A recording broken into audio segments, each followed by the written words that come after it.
안녕하세요. 최근 딸기 육묘장은 단순한 비닐하우스 수준을 넘어 스마트팜 기술이 접목된 대규모 첨단 시설로 진화하고 있습니다. 보통 수천 평 규모의 육묘장에서 수십만 주의 모종이 동시에 자라나는데 이곳에서는 180일 동안 아주 세밀하고 과학적인 공정이 진행됩니다. 온도, 습도, 일조량을 데이터로 관리하며 병충해를 원천 차단하기 위한 철저한 방제 시스템을 갖추고 있죠. 오늘은 성공적인 딸기 농사를 결정짓는 이 180일간의 경이로운 육묘 프로세스를 하나하나 딸기 모종은 크게 두 가지 방식으로 나뉩니다. 먼저 왼쪽의 영양번식 방식은 육모장에서 러너를 키워 직접 줄기를 뻗게 해 키우는 육모 방식입니다. 비용이 저렴하고 대규모 재배가 가능한 장점이 있지만 엄마 식물의 병해를 그대로 물려받을 위험이 있죠. 반면 오른쪽의 조직 배양묘는 식물의 생장점을 아주 미세하게 추출해서 무균 상태로 증식시킨 무병묘입니다. 바이러스를 완전히 차단하고 품종이 퇴화하는 것을 막아주기 때문에 아주 강력한 초기 생명력을 자랑합니다. 앞으로 점점 이 방식으로 진화할 예정입니다.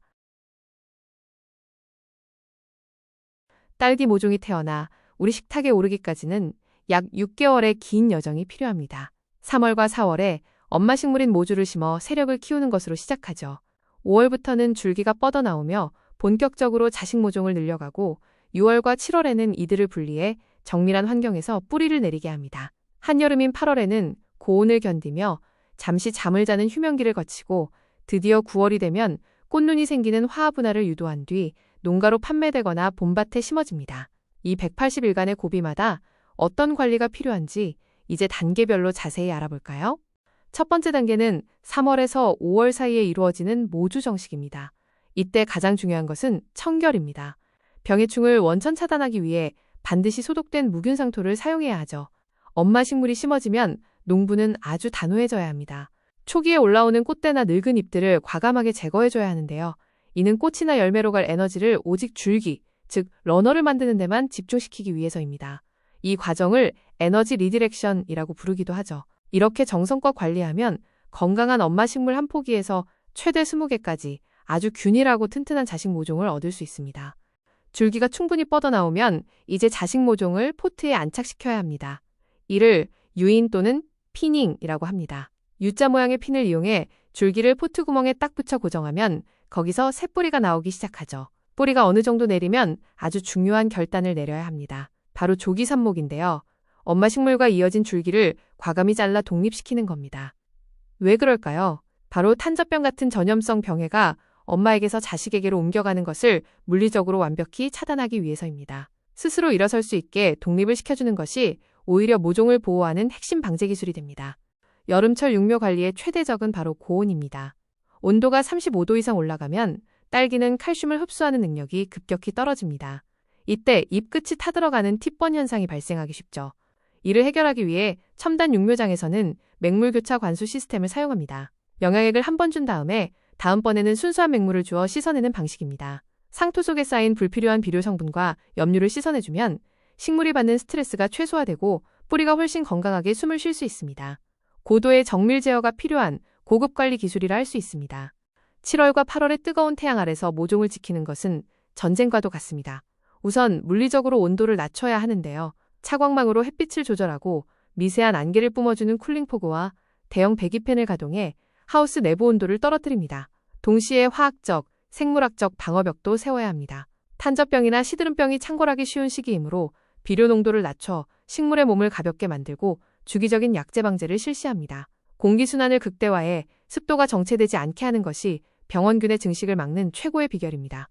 가을이 오기 전 모종에게 인위적인 겨울을 경험하게 해주는 아주 특별한 과정이 있습니다. 바로 영하 1.5도에서 2도 정도의 냉동고에 모종을 보관하는 저온 처리 단계입니다. 식물을 강제로 깊은 잠, 즉 휴면에 빠뜨려 저온 요구도를 충족시켜주는 것이죠.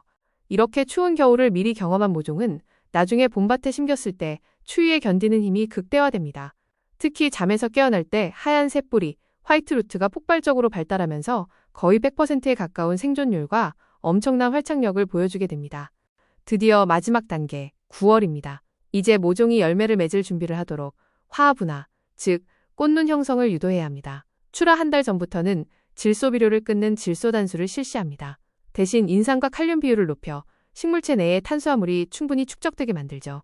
몸집을 키우는 영양생장에서 자손을 퍼뜨리는 생식생장으로 체질을 완전히 바꿔주는 겁니다. 육안으로는 보이지 않지만 엑스레이나 현미경으로 확인했을 때 내부의 꽃눈이 완벽히 형성된 우량 모종만이 농가로 판매됩니다. 이 한 포기의 모종이 겨울철 우리 식탁의 풍성한 딸기 수확을 보장하게 됩니다.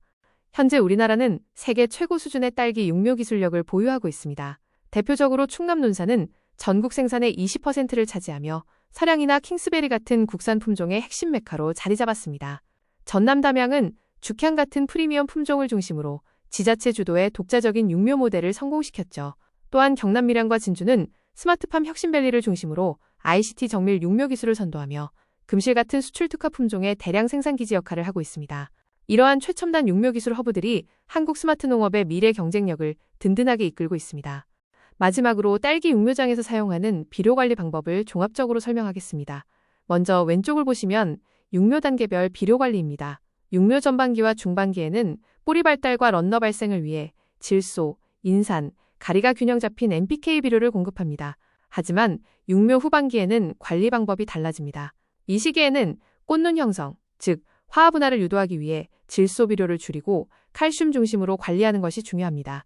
또한 장마와 같은 이상기후가 발생하면 뿌리 기능이 약해질 수 있기 때문에 칼슘이나 미량 요소를 연면 시비하여 생육을 회복시켜줍니다. 가운데 부분은 주요 비료 종류입니다. 대표적으로 질산칼슘은 팁번 현상을 예방하고 세포벽을 강화하는 데 중요한 역할을 합니다. 또한 NPK 복합 비료와 철, 붕소, 아연 등 미량 요소 비료, 그리고 완효성 비료도 함께 사용됩니다. 꼭 기억하세요. 딸기는 비료 농도에 매우 민감하기 때문에 질소 과다 사용을 피하고 균형 잡힌 영양 공급과 이씨 관리가 중요합니다. 여기까지입니다. 들어주셔 감사합니다. 안전운전 하세요.